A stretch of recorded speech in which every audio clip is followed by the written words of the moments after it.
This is Tom Dillon, the Lifetime Liberal, and today is Wednesday, October 5th, 2016. Happy birthday, Crusader. And this is in reference to Dr. Paul Krugman's article in the New York Times on Monday, October 3rd, 2016, Trump's Fellow Travelers. Now, this is 2 days later, but we're going to add to that is that we have now seen that there is a decisive movement in terms of the polling towards Hillary that has been going on nonstop since the debate from the previous Monday.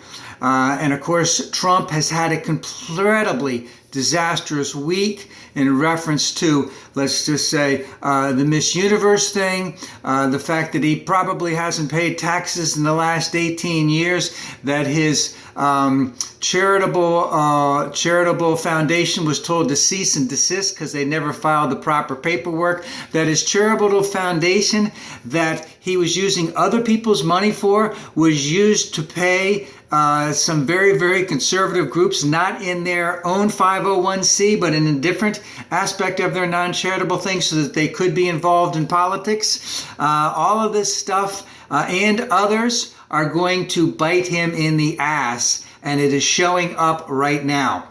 But if we take a look that ever since that debate, the levels before the debate in terms of the polling were that they were very, very close.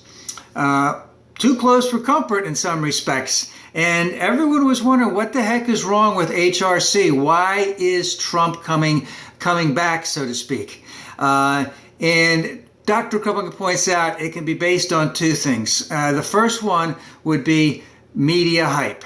So in the 3 or 4 weeks before the debate, there had been so much crap that had been going on about the emails and so much crap that had been going on about the Clinton Foundation. Forget the fact that the Clinton Foundation, just as any big organization, doesn't do their paperwork 100% effective. There was absolutely no aspect about fraud or anything that was involved in that.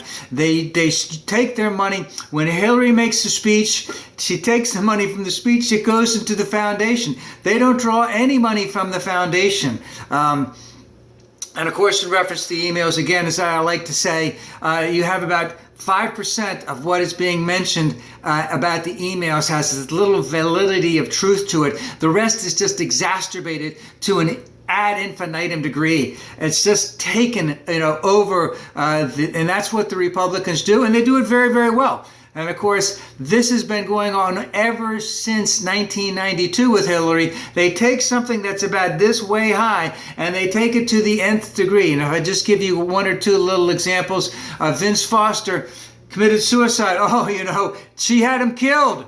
And then remember all the other stuff about Bill, that there were all of these airstrips in Arkansas that were, while he was governor, bringing pot and cocaine in from South America and Mexico. Of course, none of that ever happened.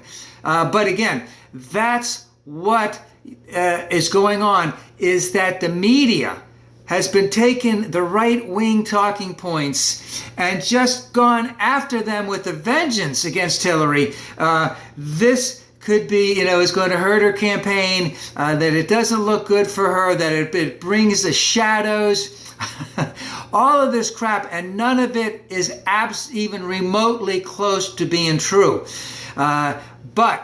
So we really, really have to blame the media for a lot of this, because this has been hyped all over the place. The next thing that's important to remember is that there were all these bigwigs in the Republican Party, the so-called intelligentsia, the so-called adults in the room, the so-called conservatives, true conservatives, the so-called Republican elite.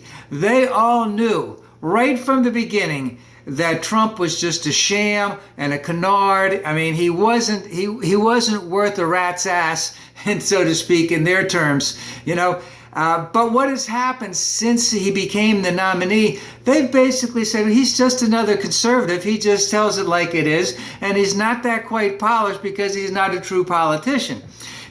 So they've basically fallen in line. And a lot of people who were on the Never Trump movement have fallen in line because they don't have anywhere else to go. And they have no they have no way to control this guy because he's going to do what he wants to do. And all of the elements of the Tea Party, the terrible, terrible elements where we saw yesterday that some guy made a float in Indiana that had Trump electrocuting Hillary in an electric chair. I mean, I shouldn't laugh about this, but that's acceptable. Before, if Trump hadn't made all of this types of stuff acceptable, people wouldn't be doing that type of thing. And of course, it's given them encouragement. And the beast is out of the box. The beast is out of the cage. And how are the Republicans going to be able to control this, especially after Trump does not get elected? And of course, so a lot of this has to do with what's going on with the intelligentsia of the Republican Party, who have basically not really endorsed him. So what we have in a couple ways. Let's just look at a couple things. All right, number one, we have all kinds of Republican, or let's just say extremely conservative newspapers all across the country who are not endorsing Trump. Some of them are endorsing Hillary, others are not endorsing him, but saying not to vote for Trump. And Dr. Krugman points out in this, hey, any Trump that's not for Hillary is technically a vote for Trump, whether you don't vote or whether you vote for one of the libertarian candidates. This is not acceptable. You have to have one person. So that's one aspect of it all. The other aspect of it, very few conservative papers have endorsed Trump. The Council of Economic Advisors have basically, none of them of the Republicans who have served under Republican presidents since Reagan have endorsed Trump. None of them have endorsed Trump. And then you have the half-assed people like George Shultz and Henry Kissinger who are not endorsing Trump but are not endorsing Hillary. Then you have a few people. Paul Wolfowitz is one. I think Mark Chertoff, that was his name. He was director of Homeland Security at one time. They're basically coming out in favor of Hillary. But you have a large segment, and that's that George Shultz, that's that Henry Kissinger thing, that are not endorsing Trump, but they're not endorsing Hillary. And of course, as we saw before the debates, the trend lines were up for Trump and down for Hillary. Now they're down for Trump and they're up for Hillary. And we're seeing a trend line which basically could put Iowa in play for Hillary, Ohio in play. It's very favorable for Hillary in Florida and in North Carolina. Any of these break completely for Hillary in the election. She has it won. Landslide, if she takes Florida, she takes North Carolina, and she takes Ohio and Iowa, because those are, and of course, the ones that Trump needs to get, he's not going to get, like in Pennsylvania. So the trend lines are down. But what we've seen here is we've seen some, what I would say, the cowardly non-endorsement of Trump. Don't vote for Trump, but don't vote for anyone else, meaning Hillary. And of course, on the other end of it, we also have some people on the far left who are basically saying Hillary is a sellout. Look at all of these neocons who are endorsing Hillary. We can't vote for Hillary in any way, shape, or form. Again, a non-vote for Hillary is a vote for Trump, whether you're going for not voting at all, whether you're going for the Gary Johnson guy or Jill Stein. It ain't going to work. But let's make one thing perfectly clear. The trend lines are clearly in Hillary's favor. The press has done a fucking terrible job in terms of how bad Trump is as a human being, how bad he is as a businessman, and how immoral he is, not only in his taxes, but his charitable foundation, and how he treats women, which was all showed up last week.